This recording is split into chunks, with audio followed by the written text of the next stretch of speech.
It's over, Megumi Fushiguro. I have won. The hell is that music?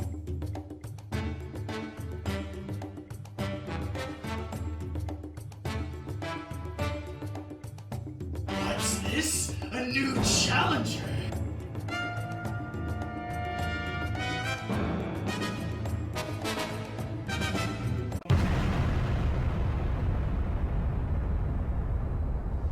What is up, my collectors? This is your boy Reeferino, and today we'll be looking at the Monkey D. Luffy Romance Dawn from SH Figure Arts. I am so freaking excited to unbox this figure. I pre-ordered it from Ami, and you know, I love One Piece. I started at the beginning of 2024, and it has become one of my favorite animes ever. I'm so excited for this review that I'm even dripped out my One Piece shirt. It was actually unintentional. So we're gonna be reviewing him today and comparing him to the other SH Figure Arts Luffy. It did come from Ami, so yeah, anime girls, let's go. Here's what the figure looks like straight out of the box, and today we'll be answering a very important question.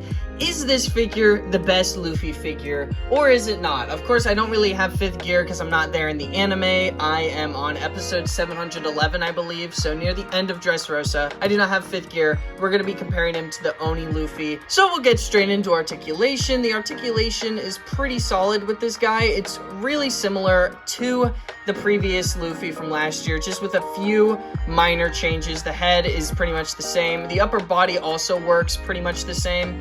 If you move the arms too far up, they'll actually pop out, which I guess it's kind of useful that they pop out because soon they're going to have those stretchy arm rubbery effects, and I'm really excited for those. But yeah, you kind of have like this Revel techy articulation. There's no butterfly joints of the arms, just this Revel check, single, double joint, whatever you call it. And it allows them to get pretty good mobility, so there's really no problems with the arms at all. Double bend, swivel, it's all really good stuff. It's great engineering. It's kind of unfamiliar for SH Figure Arts, but it works really well.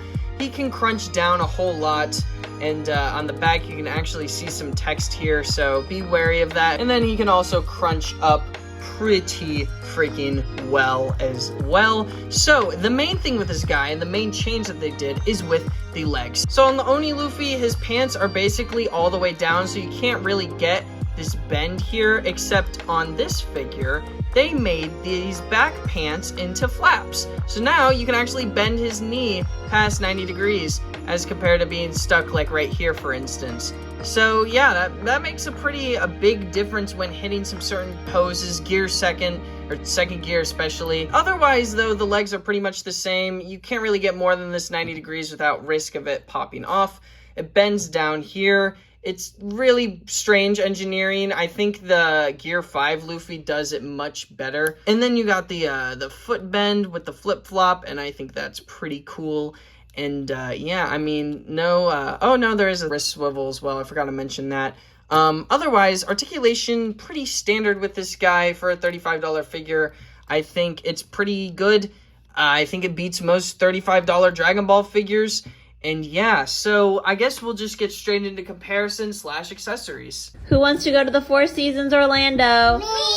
Alright, so here we have East Blue Luffy, and here we have Oni Luffy. And as you can see, they do look kind of similar, but looking at the figures, other than the fact that they come from 2 different eras of One Piece, you may notice a few things that are different. For instance, the hair sculpts are slightly different. You can see there's these 3 thingies at the top versus like this one and the other 2 that are flattened. So I think that's kind of interesting. And these faces are also slightly different as well. Other than the flaps that we already covered, as you can see right here, this one is a lot squeakier and just sounds more like crap. As you can see, when I move the leg here, it sounds god awful. While this one, it's smooth sailing. And to those who say, oh, well, you should get the reissue of the Wano Luffy, this is the reissue. I bought the reissue from Walmart 2 months ago. Now, we'll compare their accessories. I'm not going to dive into each accessory in length too much here, but basically both of them come with 3 faceplates, an alternate hat and hairpiece, but everything else is in favor of the East Blue Luffy because he has double the hands. He has 4 pairs of hands, including the fists. This one, oh, well, I guess this one has 3 pairs, but still, East Blue Luffy has an extra pair of hands, as well as this meat accessory that can go with one of the hands and the meat face, which is really cool. And another cool thing that I noticed is with this hairpiece, the hairpiece that comes with Oni Luffy doesn't actually have this thing in the middle right here, because it only came with one version of that. So it's a lot easier to swap the heads with these figures because of the fact that it came with this extra ball peg, or not ball peg, but this extra peg for the ball, if that makes sense. Otherwise, you know, hats, they're pretty much the same. I mean, maybe there's a bit of shading on this one. I don't really know, but I'm not going to be messing with that too much. For a $35 figure, I think both of these are fine, but this one, I think outshine, like, it's just objectively better. So I guess we'll go into straight with the final thoughts right after we'll do other size comparisons with other action figures.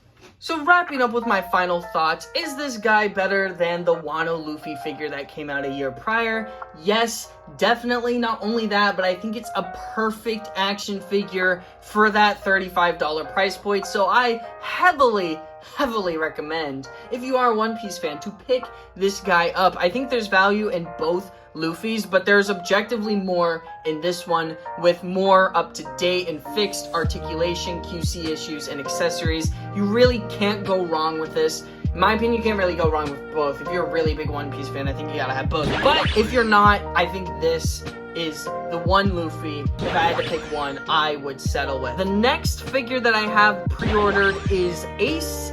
I wish it was Sabo. I tried to get Sabo, but I'm unfortunately broke. I spent too much money on other pre-orders of characters that I'll be getting as action figures soon. So Sabo will just have to wait, but the next one I plan to get is Ace. I don't think I'm going to get the post-time skip Sanji, because I'd rather just get the pre-time skip versions of the Straw Hats after getting this guy. So that's going to do it for me today, guys. Hope you have a good rest of your day or night, and I'll see you guys in the next review. Bye-bye!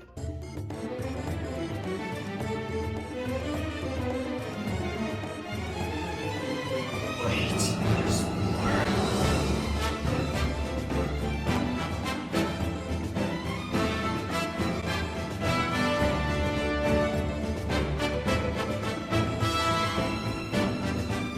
Oh boy, it is a freshman!